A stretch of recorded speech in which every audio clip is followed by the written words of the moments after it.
Students, today I will take the most important topic, Coulomb's law in vector form. Coulomb's law in vector form, most important topic.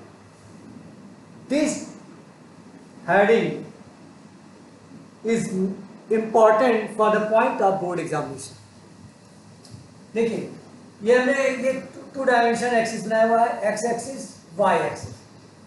Charge particle Q1 is situated at the point A and charge particle Q2 at the point B. The position vector of A is R1.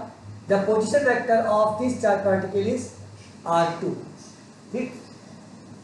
Since both the charge are positive charge particle, therefore they will repel to each other. Force on A by B is FAB and force on B by A is FBA. AB means FAB means force on A by B. FBA means force on B by A. AB vector means R2 minus R1. यानी position देखिए AB लिखा है तो B की position vector में से A की position vector minus होगी, यानी R2 माइनस R1. अगर BA लिखा है तो बाद में क्या A है ना, तो पोजीशन वेक्टर A से पोजीशन वेक्टर B माइनस होगी. ये अब इनको इन शॉर्ट में लिखेंगे R2 माइनस R1 को R21 R12 लिखेंगे R12 वेक्टर. ठीक. अब हम देखिए फोर्स कूलॉम्स लॉ से हम जानते हैं कि FAB force on A by B 1/4 pi epsilon naught. I have already told you in previous video कि what is the formula of Coulomb force. 1/4 pi epsilon naught Q1 Q2 upon R12 mod ये लगाया है. mod का मतलब magnitude से है, magnitude of R12 का whole square और this is unit vector. R12 is unit vector. Its direction is from B to A. Direction क्या है? B से A की. R12 unit vector. ये कैप लगा हुआ है, कैप बताता है यूनिट वेक्टर. यूनिट वेक्टर का मैग्नीट्यूड 1 होता है और ये डायरेक्शन लगती है, इसीलिए इसको यूनिट वेक्टर कहते हैं. अब FBA means 1/4 pi epsilon naught Q1 Q2 upon R21 mod whole square and R21 unit vector. ये along BA है, ये along क्या है? BA. ये along क्या था? AB.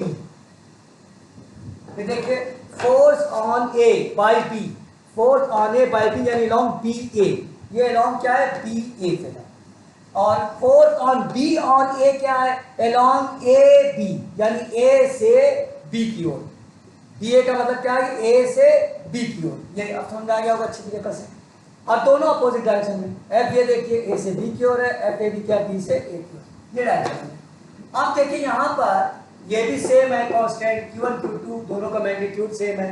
और ये देखिए दोनों की वैल्यू सही है Q1 Q2. और यहाँ पे देखिए आप दोनों को मॉड, ये R12 और R21, ये देखिए इसका मैग्नीट्यूड AB की लेंथ, R12 भी AB की लेंथ है और BA की लेंथ उतनी ही है, बस अपोजिट डायरेक्शन है. ये डिस्प्लेसमेंट क्योंकि वेक्टर क्वांटिटी होती है, opposite direction. R1 minus R2 can be written R2 minus R1 या R12 vector is equal to minus R21. अब जब देखिए जब इनका ये डिस्टेंस है, डिस्टेंस दोनों की स्क्वायर ऑफ डिस्टेंस बराबर है, तो इसका मतलब whole vector is also equal because it is unit vector amount. इसका जो मैग्नीट्यूड है 1 है, कोई बात नहीं. तो अब ये दोनों ये देखिए ऑब्वियसली देख लीजिए कि force on A by B is equal to force on B by A, और दोनों इक्वल होंगे मैग्नीट्यूड में और डायरेक्शन होगा अपोजिट, जो कि क्या है? ये which is Newton's third law है. इसका मतलब क्या होगा? The more force A exert on B, the more force B exert on A.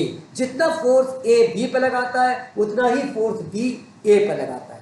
A जितना B पे लगाएगा, B उतना ही फोर्स A पे लगाएगा. और चाहे उनके चार्ज कितने भी डिफरेंस हो, उससे कोई लेना देना नहीं.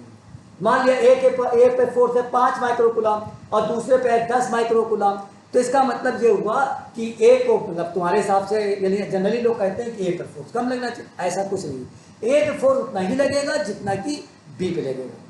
मतलब एक दुबला आदमी एक मोटा आदमी अगर लड़ रहा है तो मोटा आदमी ऐसा तो मन कहता है कि वो मोटा आदमी ज़्यादा फोर्स लगाएगा, ऐसा कुछ नहीं है चार्ज के केस में. लेकिन ऐसा कुछ नहीं है, अगर कम ज़्यादा है तो उससे कोई मतलब नहीं है, फोर्स उतना ही लगेगा जितना एक चार्ज पर दूसरे चार्ज के द्वारा लग रहा है तो दूसरे चार्ज पर पहले के द्वारा उतना ही लगेगा। समझ में आ गया कि नहीं?